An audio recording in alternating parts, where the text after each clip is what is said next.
트럼프의 지지를 받은 허셸 워커, 왕년의 풋볼스타 이분이죠. 지금 이제 조지아 주의 연방 상원의원 선거에 나와라. 나는 당신을 지지한다라고 트럼프 대통령이 지지 성명을 아주 일찌감치 내놨었습니다. 근데 아직까지 공식 발표는 하고 있지 않습니다. 이 워커 같은 경우에는 방송에 출연을 해서 뭐라고 얘기했냐면 내 타임테이블에 맞춰서 내 일정표에 맞춰서 곧 발표할 것이다. 조만간에 발표할 거다라고 이야기했습니다. 그러니까 출마한다라는 의사는 이미 밝힌 상태인데 공식 발표를 언제 할 것이냐는 시점의 차이만 있는 남겨둔 이제 이런 상황이긴 합니다. 그런데 미치 매코넬 상원의원이 여기저기 돌아다니면서 이 사람 저 사람 지금 만나고 있다라는 보도가 나온 것입니다. 이것은 저희가 볼 때 이제 CNN이 보도를 했는데 사실에 기반했다라고 판단을 하고 있는 것이고요. 사실에 기반하고 있으나 보도하는 방향이 매우 잘못됐다. 이제 보도의 내용은 뭐냐면 결국은 공화당 내부에 이간질하려는 그런 기사를 만들어 놓은 꼴이 돼버렸습니다. CNN보다 한 발 앞서서 AP통신은 또 다른 이야기를 내놨는데 허셸 워커 이제 예비 후보가 과거에 전 부인으로부터 접근 금지 명령을 받았다. 아주 뭐 폭력적인 그런 가정폭력 같은 그런 일을 벌였고 끔찍하게 다루면서 그것이 문제가 돼가지고 전 부인한테 이제 접근 금지 명령을 경찰로부터 받게 했다. 뭐 이런 이야기하고요. 그다음에 비즈니스 파트너들하고 계속 불화설이 있었고 문제가 있었다. 그래서 결국에는 소송을 당했다. 은행으로부터 소송을 당했다. 뭐 보증을 잘못 써준 모양인데 그 보증을 잘못 써준 것에 대해서 본인이 지금 책임지려 하지 않다가 은행 쪽으로부터 소송을 당했다. 뭐 이런 이야기들이 지금 나오고 있습니다. 그러면서 비즈니스 하면서 파트너들과 관계가 안 좋았다라는 전력들을 쭉 나열하는 이런 아주 음해하는 그러니까 이제 허셜 워커는 출마해도 약점이 너무 많은 사람이어서 결국은 당선되지 못할 것이다라는 것을 막 암시하는 그런 기사를 냈었습니다. AP통신이 7월 31일자로 낸 기사였고요. 그러니까 AP가 이런 기사를 내니까 CNN이 받아서 또 다른 기사를 하나 내놓은 것이 바로 지금 아까 소개해드린 그 기사입니다. 미치 매코넬이 돌아다니면서 다른 후보자를 찾고 있다. 그러니까 공화당 지도부라고 표현을 하고 있는데 공화당 지도부라고 표현하고는 있지만 실제로는 미치 매코넬 혼자 돌아다니는 겁니다. 미치 매코넬이 혼자 돌아다니니까 주변에서 미치겠는 사람들이 자꾸 나오고 있는 것이죠. 이제 누구를 만나고 다녔느냐? 데이비 퍼듀를 만났고 켈리 레플러를 만났다. 이 데이비 퍼듀, 켈리 레플러는 둘 다 전직 상원의원입니다. 근데 데이비 퍼듀 같은 경우에는 올해 일찌감치 중앙선거관리위원회에다가 연방선거관리위원회죠. 거기에다가 파일링을 했습니다. 이제 후보 등록하려고 신청을 이제 선거 캠프를 만들겠다라는 신청을 이제 해놓은 것이죠. 서류를 다 접수를 해놨는데 돌연 2월 달에 출마하지 않겠다라고 발표를 했습니다. 나는 상원 선거에 출마하지 않겠다. 이렇게 발표가 나왔고요. 켈리 레플러 같은 경우에는 지금 이제 브라이언 캠프 주지사, 조지아 주지사가 지금 빈자리가 된 자리를 보궐 없이 이제 선거 없이 일단 임시로 그 자리에 앉혀준 그런 인물입니다. 그래서 이제 임시로 그 자리를 상원의원을 지금 선거 없이 상원의원을 해왔었고 작년에 이제 처음으로 선거를 치렀는데 결선 투표까지 가게 돼서 올해 1월 달에 결선 투표까지 치렀죠. 근데 거기서 아깝게 이제 졌습니다. 그래서 라파엘 워녹이라는 흑인 목사님이 지금 이제 연방 상원이 된 그런 상황이 됐죠. 켈리 레플러는 지금 그래서 현재는 지금 일단 빠져 있는 상황인데 출마를 하고 싶은 마음은 분명하게 가지고 있습니다. 왜냐하면은 지난번에 그 조지아주에서 공화당 전당대회를 했을 때 그 자리에 나타났습니다. 그러니까 그 공화당 전당대회 하는 자리에 나와서 다른 여러 사람들과 인사하고 뭔가 얘기들을 나누고 나름대로 표밭 관리를 좀 하고 갔습니다. 결국에는 출마할 의지가 있다라는 것을 이제 내비친 셈입니다. 그런데 진짜 출마를 할 것인지는 사실은 이 허셸 워커가 출마하느냐 안 하느냐에 달려있다. 그것을 기다리는 사람들이 요즘 여러 명이 있습니다. 지금 뭐 켈리 레플러뿐만이 아니라 여러 사람들이 허셸 워커가 출마한다면 나는 빠지겠다. 근데 출마하지 않는다면 나갈 의향이 있다라고 이야기하는 사람들이 지금 여러 사람이 있습니다. 이제 그만큼 트럼프 대통령의 지지 발언, 지지 선언이 지금 영향을 주고 있는 것이죠. 그런데 지금 허셸 워커가 출마를 하든 안 하든 상관없이 나는 나가겠다라고 출마 선언을 한 사람이 3명이나 더 있습니다. 공화당 안에. 그 3명 중에서 저희가 이제 오늘 얘기해야 될 사람이 2명입니다. 하나가 바로 이 게리 블랙이라는 분이고요. 또 한 분이 바로 이 라담 샌들러입니다. 라담 샌들러 같은 경우에는 맥코넬하고 최근에 만났다라는 보도가 CNN에서 나왔습니다. 이 라담 샌들러는 과거 트럼프 행정부 시절에도 관료로 일을 했었던 그런 인물이죠.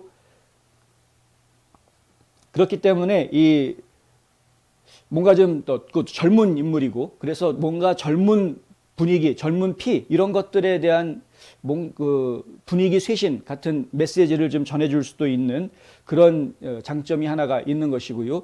게리 블랙 같은 경우에는 지금 거의 한 10년 넘게 농업부 장관을 지금 주 농업부 장관을 맡고 있는데, 농업부 장관도 선출직입니다. 주민들이 투표를 해서 뽑아야 되는데 그 투표 범위가 조지아주 전역입니다. 그러니까 일반 연방 하원 의원들처럼 자기 지역구 선거만 하는 것이 아니라 조지아주 전역을 상대로 선거 운동을 벌여본 인물인 것이죠. 근데 지금 현재 공화당의 연방 상원 후보로 출사표를 낸 사람 중에서 이 조지아주 전역의 주민을 상대로 선거에 나가가지고 당선된 경험이 있는 사람은 게리 블랙밖에 없습니다. 그래서 지금 어떻게 될지 모르는, 요즘 나이가 좀 많기 때문에 저 사람은 아니야, 지금 본인은 하겠다고 하지만 제일 영양가 없어, 제일 약한 후보야 라고 이야기하는 분들도 있습니다만은, 하지만은 알 수 없는, 지금까지의 전력을 보아서는 알 수 없는 그런 상대이고, 그리고 이 게리 블랙은 한 가지 더 특이한 게 이 허셜 워커 후보에 대해서 대놓고 공격을 합니다. 지금 최근에 나온 그 광고 같은 경우에는 어떤 광고를 하고 있냐면은 자동차가 막 트럭이 출발하는데 거기에 보면은 조지아 번호판이 나오는 이제 그런 영상을 내보내고 있는데, 이게 패러디 영상인데요. 뭐냐 하면은 그 허셜 워커가 원래 조지아 출신이기는 한데 지금 현재는 텍사스주에서 살고 있습니다. 그러니까 텍사스주에 현재 거주해 온 지도 상당히 오래됐습니다. 사실은. 그러니까 그렇게 텍사스주에서 오래 살고 있었던 그런 인물을 왜 조지아주의 연방상원 선거에 출마하게 만드느냐? 그 사람은 이미 텍사스 사람이 돼 있는데 왜 조지아주 상원의원을 만들려고 하느냐라는 메시지를 담은 그런 광고를 지금 내보내고 있는 겁니다. 그러니까 이제 대놓고 지금 허셜 워커의 네거티브 광고를 하고 있는 셈이나 마찬가지인데, 지금 다른 후보들은 그런 모습을 보이지 않고 있는데 게리 블랙이 유독 지금 그렇게 강한 모습을 보이고 있다. 그래서 한번 이것도 저희가 지켜봐야 되겠다. 그런데 이제 샌들러 같은 경우에는 다른 공화당 후보들에 비해서 지금 장점으로 이야기되는 것이 선거 자금을 지금 많이 모았다라는 겁니다. 지난 2, 4분기에만 140만 달러를 모았다고 하는데, 다른 두 후보, 출마를 발표한 세 후보 중에서 이 샌들러 후보 말고 킹이라는 후보랑 게리 블랙이라는 후보 2명이 합친 돈보다 더 많은 돈을 모았다. 젊은 나이입니다. 38살밖에 안 되는 젊은 나이에 이렇게 많은 선거 자금을 모을 수 있었다라는 것, 그리고 과거에 트럼프 행정부에서 일했었다라는 그런 전력, 이런 것들이 결국에는 샌들러에게 큰 장점으로 작용하지 않겠는가. 또 맥코넬과 직접 만나서 이야기를 했다고 하니까 맥코넬도 무시하지 못하는 인물로 지금 이야기가 되고 있는 것입니다. 사실 켈리 레플러 같은 경우도 그렇고 데이비 퍼듀는 포기했으니까 할 얘기가 없는 것이고, 이 레플러 같은 경우에는 지금 출마할지 안 할지조차도 지금 저울질해야 되는 그런 입장이기 때문에 오히려 차라리 출마 선언을 당당하게 해놓은 샌들러 쪽에 맥코넬의 마음이 갔을 가능성도 상당히 있다. 그런데 이제 미치 맥코넬은 이 지금까지 만났던 사람들 이외에도 더 추가로 더 여러 사람들을 만날 것이다라고 CNN에서는 보도를 했습니다. 사실 여부가 어떻고 간에 상관이 없이 중요한 것은 지금 트럼프 대통령이 지지 성명을 내놓기는 했으나 허셜 워커에 대해서 불안한 마음을 가지고 있는 공화당 내 당원들의 이 표심이 어느 정도 있기는 있다라는 이야기가 지금 나오고 있는 것이죠. 물론 실제로 이거는 이제 연방 차원에서 봤을 때는 그렇게 보이는 것일지 모르겠으나 조지아주 안에서는 조금 분위기가 다릅니다. 조지아주 안에서는 사실은 트럼프 전 대통령의 지지 성명만으로도 상당히 충분하다라는 그런 분위기가 사실 있기는 있습니다. 그런 사람들이 상당히 많은 부분을 차지하고는 있습니다. 전체를 대변한다고 얘기하기는 어렵지만 많은 부분을 차지하고는 있습니다. 특히 지금 상대해야 되는 라파엘 워녹 의원이 흑인이기 때문에, 아프리칸 아메리칸이기 때문에, 그리고 종교 지도자로서의 그런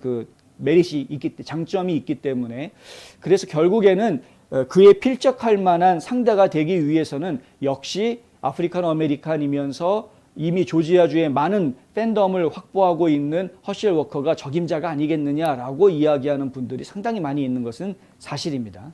아직은 시간이 있기는 하다고 하는데 공화당 쪽에서는 좀 서둘러야 할 필요가 있기는 합니다. 왜냐하면은 지금 라파엘 워녹 같은 경우에는 이미 선거 자금으로 1,050만 달러를 모금했다. 1,000만 달러 이상을 모금을 했다는 것인데 이 상당히 좀 센 거죠.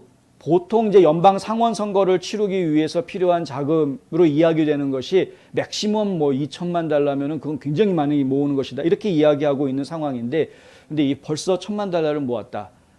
아직 시작한 지 6개월밖에 되지 않았습니다. 그런데도 불구하고 이런 상황이면 그러면 이제 내년 11월 선거까지는 시간이 많이 있는 상황이어서 뭐 훨씬 더 많은 뭐 3천, 4천만까지도 지금 모금이 가능하지 않겠느냐라는 전망이 좀 나올 수 있는 이런 상황입니다. 그 정도의 많은 선거 자금을 모을 수 있는 결집력이 있는 후보를 공화당 쪽에서 배출할 수 있는가? 그리고 시간적으로 그만한 돈을 모으기 위해서는 훨씬 더 빨리 준비를 해야지 가능하지 않겠는가? 공화당 쪽의 교통정리가 좀 빨리 이루어져야 되는 것이 아니냐라는 이야기가 지금 나오고 있습니다. 그러니까 민주당 쪽은 이미 후보자가 결정이 돼 있는 거나 마찬가지인데 공화당 쪽에서는 지금 경선을 해야 되는 과정이기 때문에 물론 이제 경선을 하는 과정 중에서 사람들의 주목과 이목을 끄는 여론몰이를 하는 그런 긍정적인 효과도 홍보 효과도 있을 수 있기는 합니다만 그것에 비해서 사실 지금 원옥 의원이 확보하고 있는 이 선거 자금이 정말 만만치 않은 자금입니다. 그래서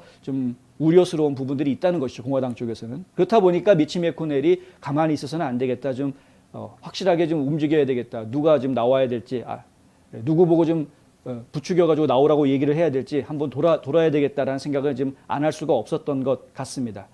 중요한 것은 저희가 늘 말씀을 드리지만 이 공화당이 트럼프 1인 독재당이 돼서는 안 된다. 트럼프 대통령이 가지고 있는 아이디어나 이런 정책 이런 것들이 매우 훌륭하고 분명하고 좋은 것은 분명합니다.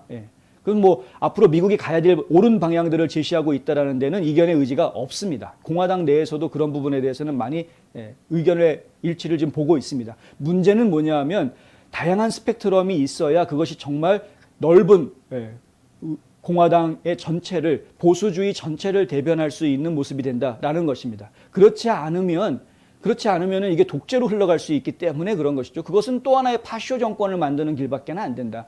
공화당 안에서도 다양한 스펙트럼들을 우리가 서로 인정하고 공유하고 공존하게끔 만들어줄 수 있어야 그래야 공화당이 다수당이 되고 의회를 차지하고 백악관을 다시 차지해도 이 나라가 파쇼 국가가 되지 않고 건강한 나라로 성장해 나갈 수 있는 기초를 만들 수 있게 될 것이다. 그런데 그런 다양한 스펙트럼을 인정해주는 그런 공화당 분위기를 만들기 위해서는 그런 보수 결집을 위해서는 이런 이제 미치 매코넬과 같은 우리가 평소 라이노라고 욕했던 의원들의 활동에 대해서 우리가 어느 정도는 좀 잠자코 지켜봐주는 그런 아량이 있는 모습을 보일 필요가 있다라는 이야기를 좀 전해드리려고 하는 것입니다.